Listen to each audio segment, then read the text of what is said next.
Por eso el tema que yo voy a abordar dentro de esta actividad va a ser la transversalización del control de infecciones en terapia intensiva. La siguiente, por favor. Bueno, los contenidos que vamos a tratar hoy es el programa de control de infecciones, las generalidades del virus, la cadena epidemiológica, el equipo de protección personal, los momentos de higiene de manos, el manejo de las muestras, el manejo de la ropa de cama, la limpieza y desinfección, la central de esterilización, el alta y el postmuerte. Este creímos que era el ciclo que va a atravesar cualquier paciente que se encuentre en terapia intensiva. ¿Qué nos importa trabajar y reafirmar, como veníamos hablando en otras actividades? Es, ¿quién corre riesgo de esta infección? Bueno, como lo muestra la imagen y creo que la Organización Mundial de la Salud es muy clara, todos estamos en riesgo. Es muy importante que todos entendamos que cualquier persona puede ser vector de contaminación y contagio, como muestra en la imagen. Empieza en una persona, tiene múltiples contactos, a veces a nivel laboral, como se muestra ahí, y después eso se transmite a las familias y así es el ciclo. Por lo cual es importante, y veremos más adelante, cómo cortar esa cadena epidemiológica para que en ella cualquier profesional de la salud pueda conocer cuáles son los lugares en los cuales podemos cortar toda la cadena epidemiológica de la transmisión. Me pareció muy importante decir que casi el 100% de los hospitales de este país y las instituciones de salud han creado un plan de contingencia general y que las metas generales que cualquier comité de infecciones de las instituciones tiene son disminuir la transmisión de infecciones relacionadas con la atención de salud, fortalecer la seguridad del personal, los pacientes y los visitantes si los permitieran, reforzar la capacidad de la organización o el establecimiento de la salud para responder ante un brote, disminuir o reducir el riesgo que el propio hospital o establecimiento que se amplifique el brote. Estas metas son muy importantes y son las que atraviesan la institución, desde el portero hasta el que recoge la basura, hasta cualquiera. Para todos el equipo es muy importante. Y entender que somos como un engranaje, que cualquier pieza de ese equipo de salud es imprescindible para que el sistema funcione. Por lo cual, estas metas son generalizables a todas las personas que trabajan en las instituciones de salud. ¿Cuáles son los componentes básicos? Bueno, como se ve ahí, los componentes básicos son las directrices, o sea, los planes de contingencia de cada institución creó, la educación y la capacitación, la vigilancia y el seguimiento, auditoría y retroalimentación.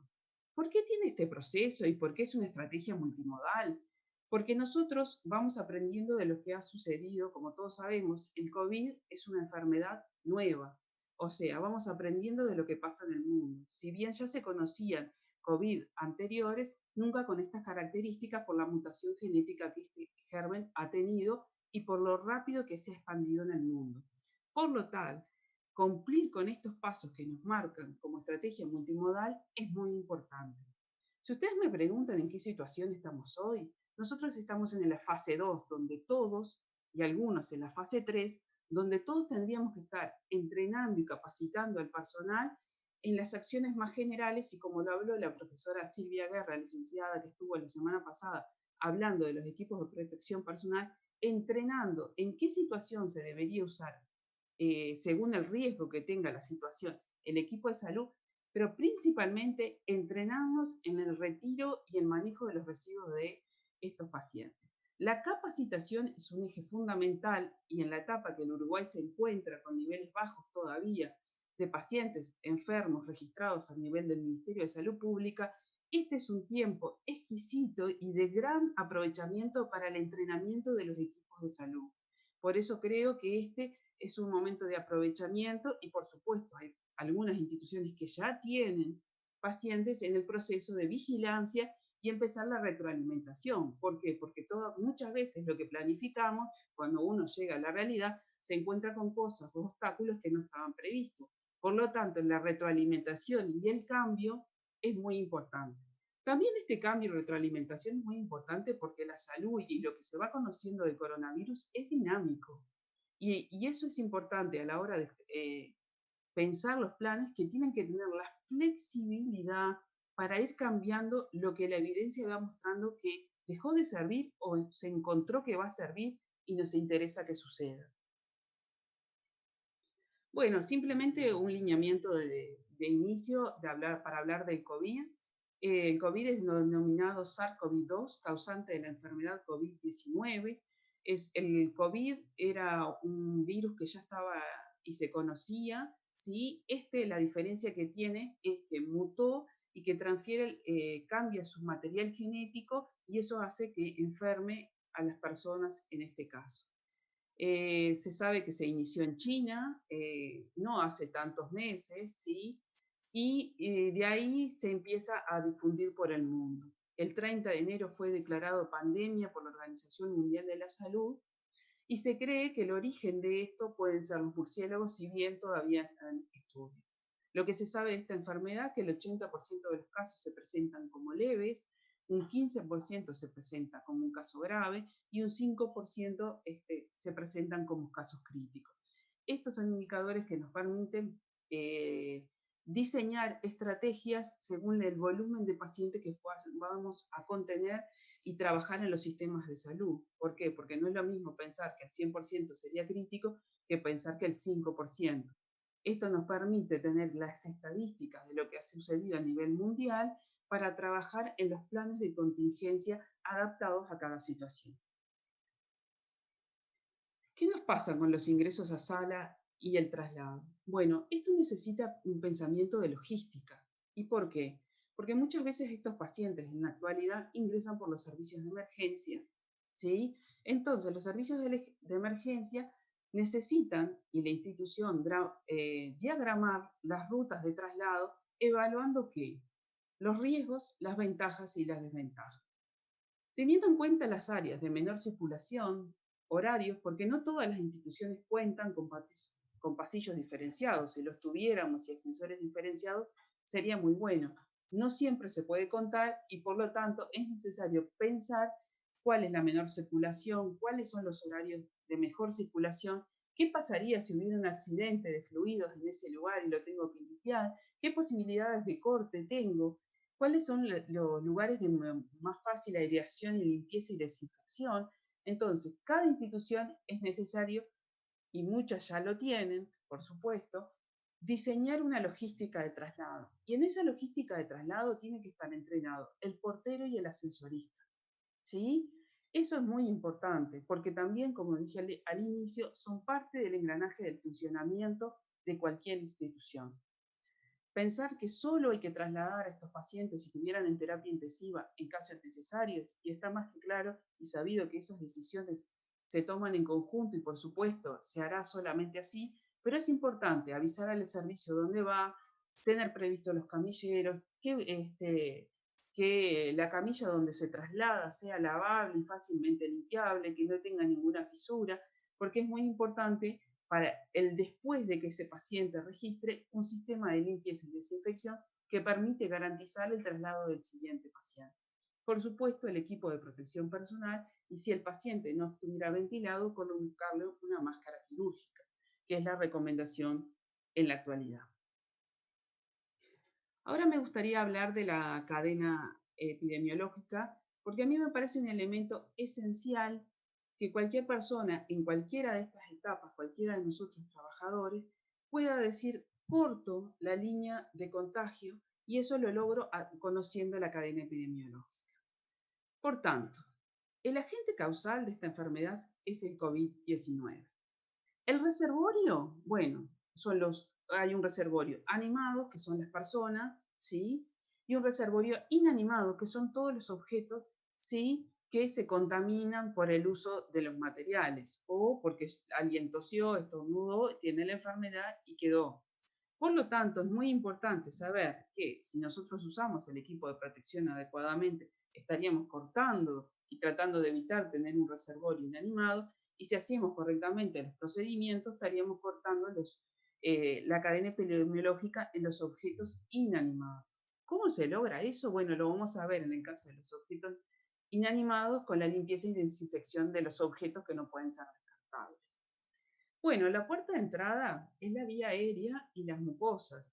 Lo que se sabe hasta la actualidad, por ahora, es que es, como decía allí, el método de transmisión son las gotitas, aunque en la actualidad se están observando y estudiando otros métodos de contagio. Por lo tanto, tenemos que estar atentos a nuevas evidencias que nos puedan decir que las gotitas no sean el único medio de transmisión. Y eso es, como dije, una situación dinámica que se está estudiando en el proceso de la enfermedad en el mundo. Bueno, la puerta de salida es la vía aérea y las mucosas. Lo mismo que dije al inicio. Si nosotros colocamos los tapabocas con eficiencia, probablemente esas gotitas queden en el tapaboca de la persona que esté enferma y ahí cortamos nuevamente. ¿Quiénes son los huéspedes susceptibles? Somos todos. En la actualidad todos somos huéspedes susceptibles. Y me parece muy importante referenciar algo que en estos días se ha dicho mucho, como que la población adulta mayor es el único que puede estar enfermo. No, puede estar desde un bebé, como se ha conocido en estos días, que hay registros en el mundo de que hay bebés, niños, personas mayores, jóvenes, que se enferman y algunos mueren. Sí, sin duda, la comorbilidad y tener adulto mayor es uno de los factores que mayor fuerza tiene a la hora de tener el riesgo, pero todos tenemos que pensar que nos podemos enfermar de COVID-19. Y eso es una cosa que es importante, porque muchas veces, si nosotros solo tenemos en cuenta que el adulto mayor es el que se va a enfermar, muchas veces bajamos la atención en cuanto al uso de las barreras, las medidas y la protección, bajamos las alertas y estamos en mayor riesgo de enfermarnos. Bueno, del equipo de protección personal solamente quería decir que me adhiero a todos los conceptos que la profesora Silvia Guerra en su conferencia dio los días anteriores, decirle que es muy importante que sigan el protocolo de su institución porque va a estar adaptado, ¿sí?, a las necesidades de su lugar de trabajo, que hay mucha información con respecto a esto, creo que su charla evidencia claramente dónde hay que y en qué momentos, evaluando el riesgo, hay que ponerse cada equipo para cuidar los insumos. Esto es muy importante porque me pareció el destaque que ella dio en su conferencia, la importancia de usar lo que se necesite para la actividad que se elige hacer con ese paciente o ese paciente necesita, ¿sí? Porque si nosotros gastamos los insumos por ejemplo, un tapaboca en N95 para un procedimiento que no lo requiere, cuando ese paciente y ese trabajador requiera estar protegido, no lo va a tener. Entonces, es muy importante que nosotros evaluemos el riesgo y elijamos en cuanto a eso las medidas de seguridad y el equipo de protección personal adecuados. Por eso no me voy a detener porque me parece que ya fue más que suficiente su conferencia. Sí quiero hablar del tema de la higiene de manos. Nos enfrentamos a que el país ha hablado mucho de este tema, pero siempre es bueno tener los 5 momentos que nosotros tenemos que evaluar para la atención y cuándo hacer. Pero en estos 5 momentos se agregan 2 momentos que son muy importantes con esta situación, que es antes de colocarse el equipo de protección personal y después de retirar el equipo de protección personal. ¿Por qué está ese stop ahí? Porque la profesora Guerra muy claramente explicó en su conferencia, y está demostrado, que muchas veces nos contaminamos al retirarnos el equipo de protección personal. Entonces, antes de retirarnos el equipo de protección personal, tomémonos un momento para respirar profundamente y decir, bueno, esta es la medida que yo como personal de salud tomo para cuidarme. Seguir los pasos, tener la contingencia, no apurarme, no querer sacarme todo, respetar los momentos, hacer higiene de manos o lavarse las manos, ¿sí? Entre sacada de cada una, cuando uno se va sacando cada uno de los elementos de protección personal, y decir que si ustedes no tienen antesala en su servicio, lo importante es que dentro de la habitación se saquen la sobretúnica, los guantes, y cuando salen, ¿sí?, previo a hacerse la higiene de manos y entre el procedimiento de retirada de cada uno, como ya se explicó claramente, se saquen fuera de la habitación las antiparras y el equipo de protección. Tómense ese momento porque es el momento de autocuidado del personal de la salud. Eso puede ser el diferencial de contaminarnos o no el equipo, las manos o las personas. Tómense en ese tiempo porque es necesario.